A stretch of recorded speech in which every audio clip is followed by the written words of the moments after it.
We're going to move to our superintendent's report. Superintendent Dixon, are you ready to take the reins here? Thank you, Mr. Chair. Good morning, everybody. I think we're starting with our employees. Excuse me. Michelle, I think do you want to start with our new employees?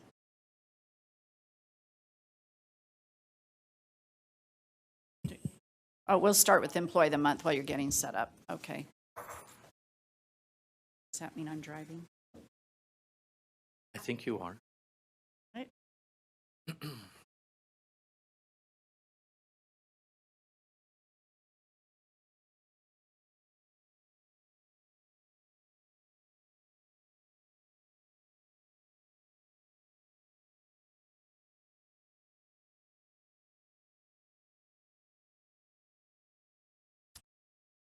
All right, I would love to introduce you to Melissa Preziosi, and I do not see Melissa in the audience. I think she's online. So Melissa is an employee that many of you may not have met. Melissa she's a data specialist and works in our test administration and works very closely with Kim Rathke, her supervisor who nominated her. Melissa is amazing and awesome. It was so fun to spend time with her and honor her when we got together online. She consistently approaches her many responsibilities with exceptional attention to detail and responsiveness. She's built and developed an effective and efficient method of communication between multiple sections within our agency, and that includes assessment, data and stats, and the IT department. So she's an interpreter and a convener amongst departments to get things done. Her job responsibilities require her to communicate and coordinate UTREX on one roster submissions between the 11 assessment vendors and systems, including monitoring nightly data uploads that our educators depend on for formative, interim, and summative assessments. So you can imagine when one of those uploads doesn't work, she gets the call and calmly bridges everything and makes it work. She has mastered and far exceeds the communication expectations of the field when there are data issues that need to be resolved. So those of you who work in industries where data is involved, you know how important people like Melissa are. We had this tumultuous transition period this summer and fall when our LEAs were preparing for a new school year, and her continual review and research due to continued reports of issues with rostering resulted in the discovery that we had these required endpoints, and it allows the data to flow between systems. That was broken. And her initiative, discovery, and communication with the IT department, with our LEAs, and with our agency resulted in this final resolution for an issue that allowed schools to successfully roster students across the state. And that's just one of many ways that Melissa just leans in and solves problems, and she sticks with it. She never watches the clock. She watches the elements of success, and she's amazing, and she just stepped in. So Melissa, if you'll just stand up and wave at everybody and let people know who you are. She's awesome. And I saw a car in your spot today, Melissa. Did you get to park in your Employee of the Month spot? Okay. Well, we'll correct that. That's an important element of this award for a month, that you get to park in the premier spot. So Melissa, thank you. We're really proud of you and happy to honor you today. Thanks. And then next we'll go to Michelle for new employees. And remember, we don't do this every month, so we have a wonderful PowerPoint to present to you. And I will quit presenting.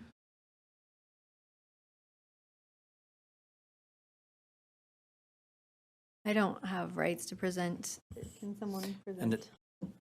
And this is Michelle Watts, our HR director. Good morning. Or you can state your name and title Hi. if you'd like, for those that are just listening and can't see you.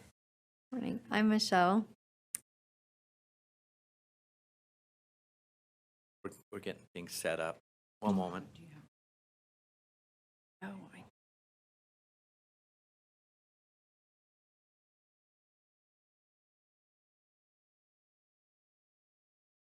Well, this is coming up. What we've done in the past, for those that are just joining us, we used to have the new employees come in and kind of a little bit of a parade before us so we can get a name to a face. And through COVID and more electronics, getting into that space.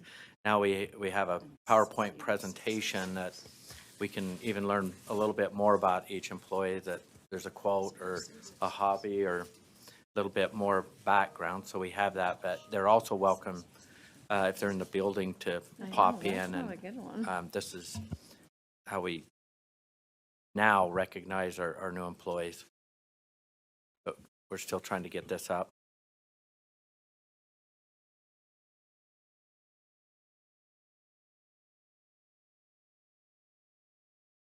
Thank you. Thank you for the patience. So the new hires at USBE for January and February 2022.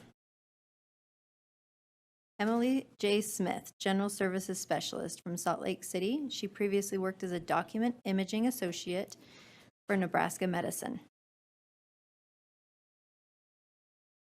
Jennifer Mortensen. She's an educational specialist with licensing. She's from Bountiful, Utah, and previously worked as a curriculum manager at Nightingale College.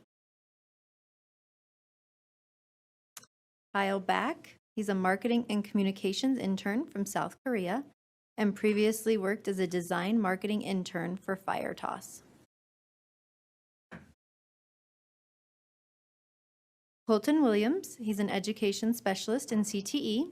He's from West Jordan, Utah, and previously worked as a woodworking teacher for Provo High School. Amber Wright, education specialist for digital teaching and learning from Lake Point, Utah, previously worked as a tech coach at Hawthorne Academy. Tabitha Pacheco, education specialist in special education as a mentor specialist from California and previously worked as a director at Teacher Fellows Hope Street Group. Benji Carrier, educational coordinator. He works in youth in custody and was a principal at George Washington High School in Ogden School District. Hannah Ferris, office specialist 2 from Utah, previously worked as a senior fulfillment associate at Walmart. Brendan McGinn, research consultant 2. He's a portfolio manager from Midway, Utah, previously worked as a middle and high school teacher for South Summit School District.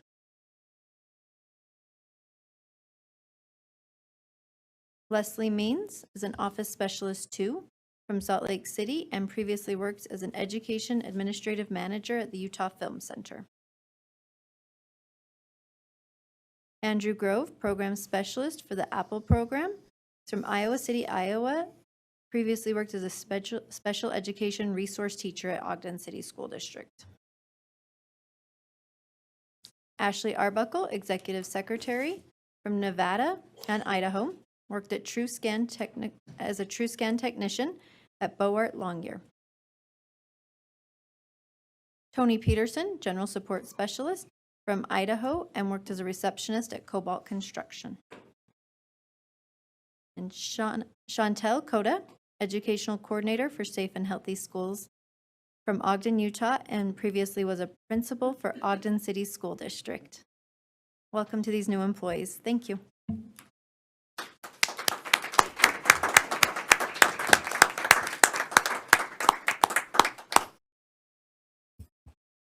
You can see we are so lucky. We just get the greatest employees, and it's fun to be with them and meet all these new employees.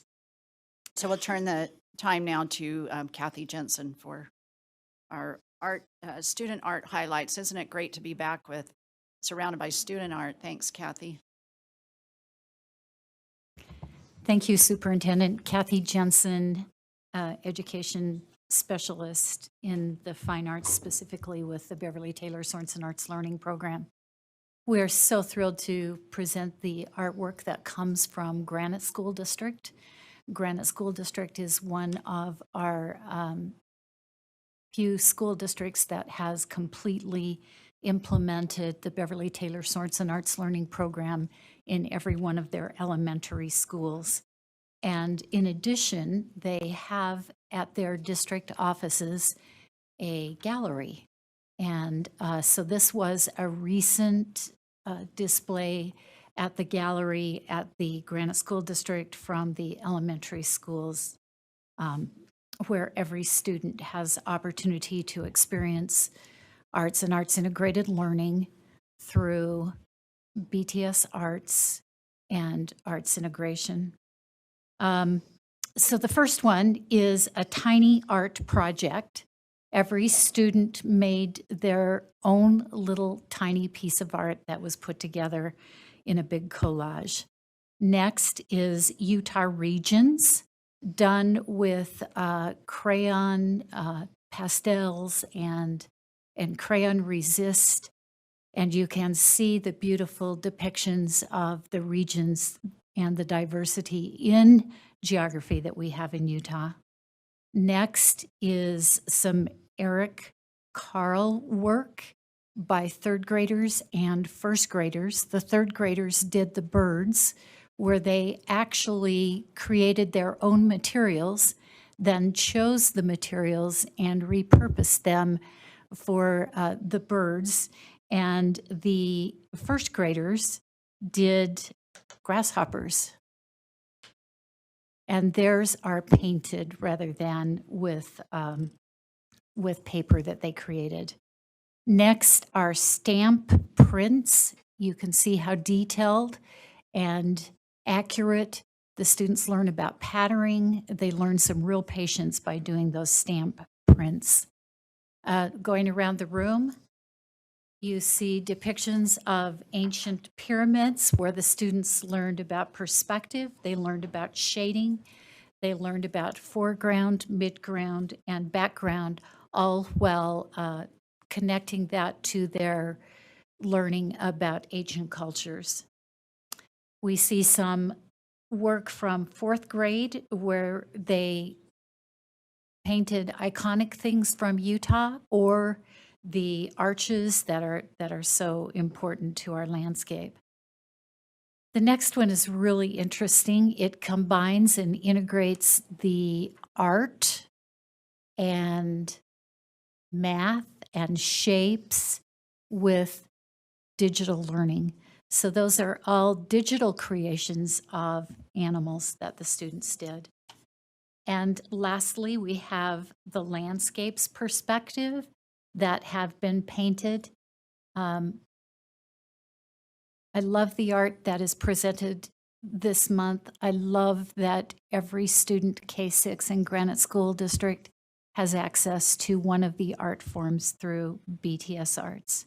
And with the permission of the chair, at this time I would like to introduce Lisa Clough, the Executive Director of Artworks for Kids and of Friends of BTS Arts, to describe the artwork that has been presented to you. Thank you.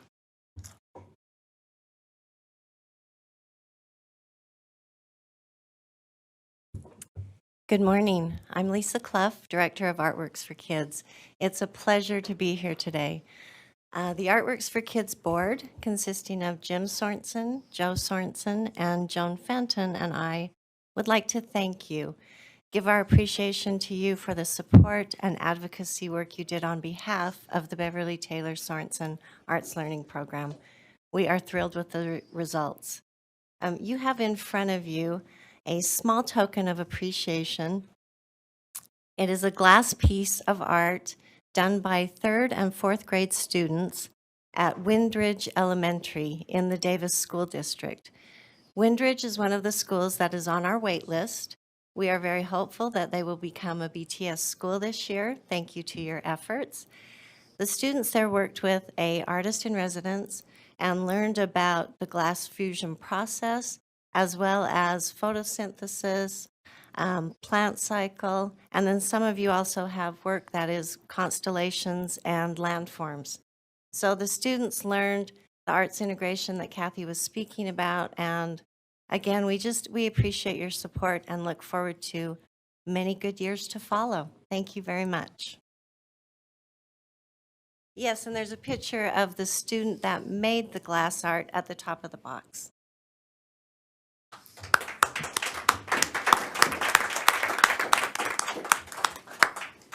Chair Huntsman, if I could take personal privilege, I'm wondering if I could ask Board Member Norton to share with what you shared with me today when we were looking at the art. I thought that was really powerful. I would love to. As many of you know, but for those of you online, I'm a 5th grade teacher in St. George, and this past week we celebrated Reading Week. And as part of that, one of the things that my students did was they took their favorite Dr. Seuss book and then they recreated that cover. And as I was hanging them on the bulletin board, I was just so impressed at the artwork that I was looking at, and I realized, oh, most of these students have been in a Beverly Taylor Sorensen classroom every day, well, not every day, but weekly since they've been in kindergarten. And just to see not only the appreciation and love that they have of art, but to see their skills grow and to see their skills develop and their confidence in what they could do was just amazing to look at that, that cumulative effect. And I'm so grateful for the time that my students have with their Beverly Taylor Sorensen teacher, because they would not be getting that from me, believe me. I didn't have that opportunity. So anyway, I am grateful for Beverly Taylor Sorensen, and I'm so grateful to see the artwork grow in our state. Thanks. Superintendent, can I just add one more Yeah, part of please. this? As you guys know, as board members, this was part of our legislative ask, and it was one of our priorities, and et cetera. And maybe this can come back to the board. All the years I've been involved and watched this evolution of the Beverly Taylor Sorensen project, I'm calling it, from the very beginning. I have one concern, and that is the converting it to an acronym of, it's all about BTS. I think it loses the magic, the evolution. This started with an individual, and that individual's generosity to the arts and to public education. And so hopefully we just don't lose that, and put BTS with KFC and IHOP and the rest of them, because I have to think twice when it's BTS now, and I remember, but when it's Beverly Taylor Sorensen, when you hear that name, it keeps it into that perspective of volunteerism, giving, supporting, advocating. So thank you for that work. Sorry to take your time, Superintendent. It was perfect, sir. We're ahead of time, I believe. Thank you. And it leads right into what I wanted to focus on today, and that was success. I appreciate Board Member Norton sharing her personal experience with having students who have been through the program as evidence of success by the time they get to her classroom, having been part of this program. It's just been a really fun month for me in February because it's full of challenges and ups and downs, and I love the personal growth that I gain when we go through a legislative session. And so I want to talk a little bit about that today, and certainly tie it back to our Portrait of a Graduate, which I'm very passionate about. You can get this to advance.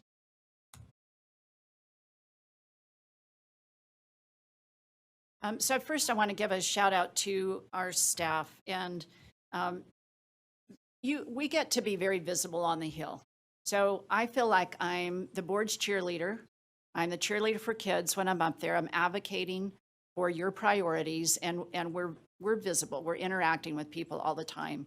So I appreciate you as board members, those of you that were able to come. Our leadership team was up there testifying often on behalf of the things we'd advocated for, both in interim meetings, at public ed appropriations, at committee meetings. We had staff members who testify, but we have a lot of people who work behind the scenes.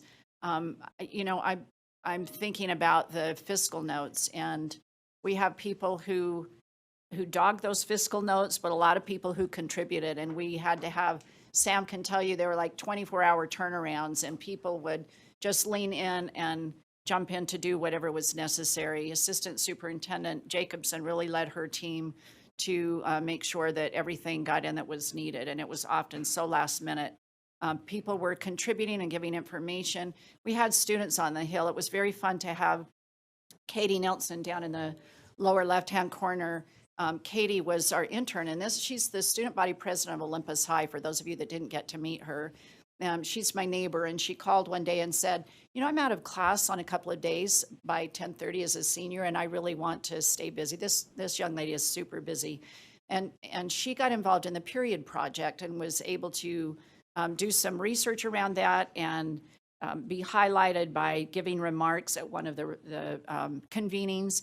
And she became so interested in education policy that I had her call Deputy Stallings and Jeff Van Holten, and they interviewed her and took her on as an intern.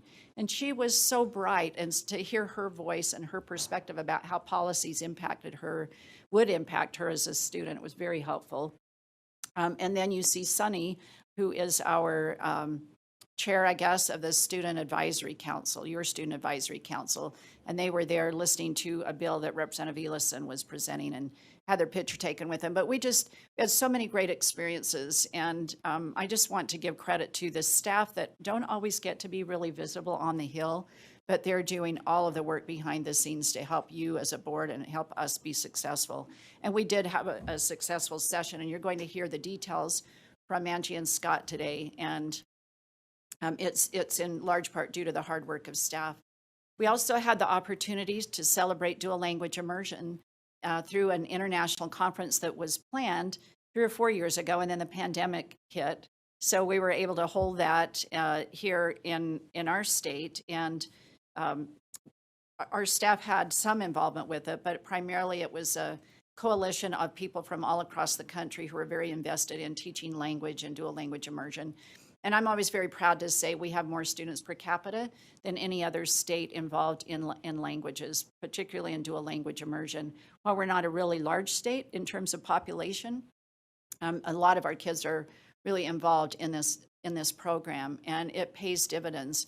So on the left, we had simultaneously, while this conference was going on, we had a visit from a member of the Ambassador of Spain's staff, and this is Dr. Jesus Fernandez Gonzalez, and he is standing to my right, but you're left on the screen. And he came out to make a visit, which is unusual. We have a local person from Spain who you see there also, Rodrigo Hidalgo, and Rodrigo is over 3 states. So the Ministry of Spain assigned somebody to work with the dual language immersion programs in each state. And Rodrigo works with New Mexico, Utah, and I think Nevada, and Carl will correct me on that, I'm sure. But we were able to have a great conversation and review the memo of understanding that we've had in place with Spain for many, many years, and talk about language that needs to be upgraded, and that MOU will likely come to you in the next board meeting. But it was a good preparation meeting to see about how we could improve that memo of understanding between our two countries. They were also here to attend the conference, so it was nice to spend time with them and hear about how they really hold up our program in Utah as one of the top programs. And then to the right, I want to highlight Ryan Wells. And Mr. Wells was a finalist for Teacher of the Year in 2020. I was able to go out and visit his classroom with Robert Austin, and it's wonderful to watch him. Not a lot of bells and whistles. He just is one of those magical teachers that teaches language. And I want to highlight what he's done. This is really evidence of attitude and aptitude of a teacher making things happen for students in the school. Ryan works at Taylorsville High, home of the Warriors. I love this school. It's a wonderful place to visit. They have about 2,700 students right in the heart of Granite School District, and 15% of their students are English learners, primarily Spanish as their native language, and then 42% of the students qualify for free and reduced lunch, so they live in conditions of economic disparity. So given that backdrop, I want you to think about this data. They have one elementary school, I believe, that is a Spanish dual immersion school that feeds into Taylorsville. So they would feed up through a junior high and into the high school system. And they have other dual language immersion schools that speak where different languages are spoken that feed into Taylorsville as well. But Mr. Wells teaches the Spanish part of it. And a few years back, about 6 years ago, he really wanted to start involving more students in AP Spanish language class. And you've heard Nathan Ock has presented to you. You changed a rule to try and get more kids involved in AP, but these are Ryan's individual efforts within his school, and he has great support from his administration. So he started by just working to make sure that those students who were in dual language immersion were articulated up into AP Spanish.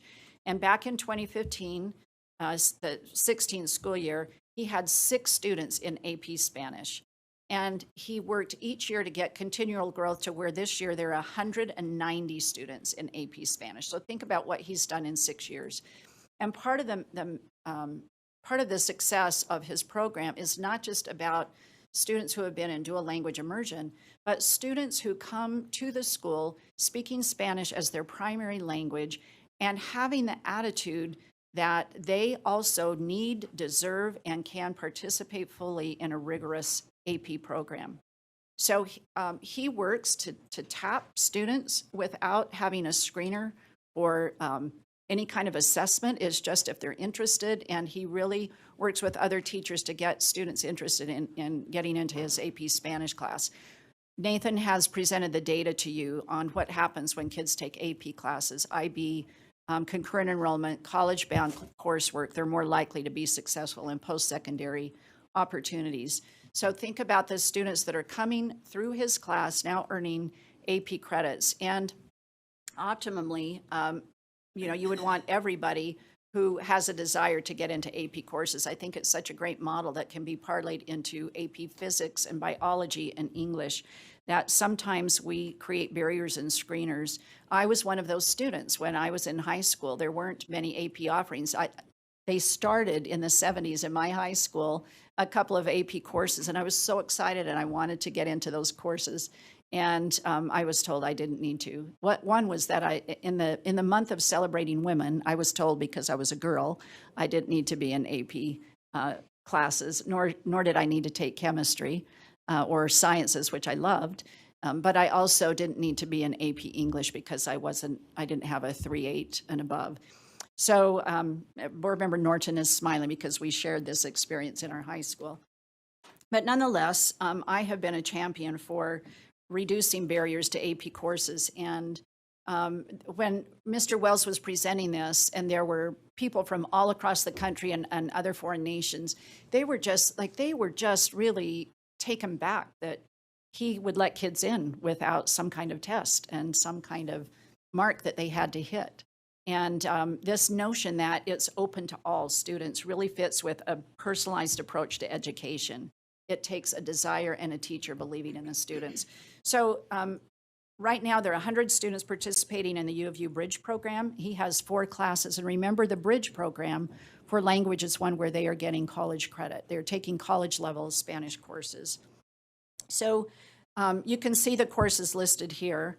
And Taylorsville students could optimally graduate with 30 credits of college level Spanish. I mean, that's, getting close to a minor in Spanish by the time they leave high school. I think that's really amazing. You will hopefully soon hear a plan that will come to you, a 5-year plan to look at what we're doing with language and dual language immersion. You get a business case around this each year, and it's not something that we prioritized. And so it's not getting funded. And our growth really in dual language immersion is kind of stagnant at this point without additional funding. So we've asked for a 5-year plan, and we have staff that will be working on that and bringing that to you with the gap analysis and ongoing funding. And Board Member Booth and I were having a conversation earlier today that I think it would be helpful, and I'm going to lead out on that we bring to you 5-year plans with arts and with a lot of our programs, so that you have a sense of what direction you want to go in and how it fits into your strategic plan, and what funding needs and policies might be put in place or changed in order to make those things happen. So just some ideas to consider. And this particular case with Mr. Wells, I'm always looking for these pockets of promise. And even in the breakout where he was presenting at the conference, everybody was asking, how are you scaling this up? How is it being scaled up in other AP courses in your school? How are you scaling this up in the district and the state? How do we get more students involved? And this really fits, in my mind, with Portrait of a Graduate, both in autonomy, teaching communication through language, and language, as was so often talked about in the conference, is so much more than just words. it's spoken in many ways. And also mastery, academic mastery. Students who are enrolling in this AP Spanish course are doing better in all of their courses. He had data on their GPAs, attendance, all sorts of things by being involved. So really proud of Mr. Wells in this example, and it just has really struck me how we might focus on thinking about many programs that we have in place and how they can be scaled up that have much greater benefits as connected to Puerto Rico graduate. So that's my report. Thank you so much. Thank you, Superintendent. We're going to take a 10-minute break. We're doing really good on our time and with our agenda. So we'll be back here at, it's 10:22, so at 10:32, I'll do a little tap and we'll get right back to our agenda. So 10 minutes. Thank you.